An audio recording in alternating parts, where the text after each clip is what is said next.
சீசனில் மட்டும் கிடைக்கக்கூடிய பொருளை வச்சு செம்ம ஸ்வீட்டான செம்ம டேஸ்டான பலாப்பழ மில்க் ஷேக் ஒரு முறை இந்த மாதிரி செஞ்சு பாருங்க. எல்லாருக்கும் ரொம்ப ரொம்ப பிடிக்கும். நான் வந்து பார்த்தீங்கன்னா பலாப்பழம் எடுத்திருக்கேன். அதில் உள்ள விதை மட்டும் நீக்கிட்டு இதை வந்து நான் பார்த்தீங்கன்னா ஃப்ரீசரில் வச்சுருந்தேன். நல்ல ஐஸ் கட்டியாக இருக்குது. இது கூடவே வந்து பார்த்தீங்கன்னா டேஸ்ட்டுக்கு ஏற்ற மாதிரி சக்கரை சேர்த்துக்கலாம், இல்லைன்னா நாட்டு சக்கரை கூட சேர்த்துட்டு இந்த மாதிரி ரொம்ப நைஸாக அரைக்காமல் குறைப்பாக அரைச்சிக்கோங்க.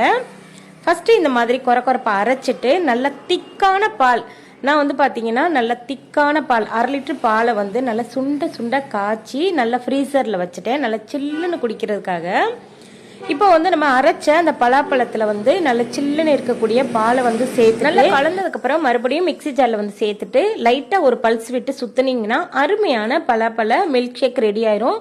இதை வந்து ரொம்ப நைஸாக அரைச்சிட வேண்டாம், டேஸ்ட் மாறிடும். இந்த மாதிரி குறைப்பாக இருந்தால் தான் டேஸ்ட்டு ரொம்ப ரொம்ப நல்லா இருக்கும். கண்டிப்பாக செஞ்சு அசத்துங்க.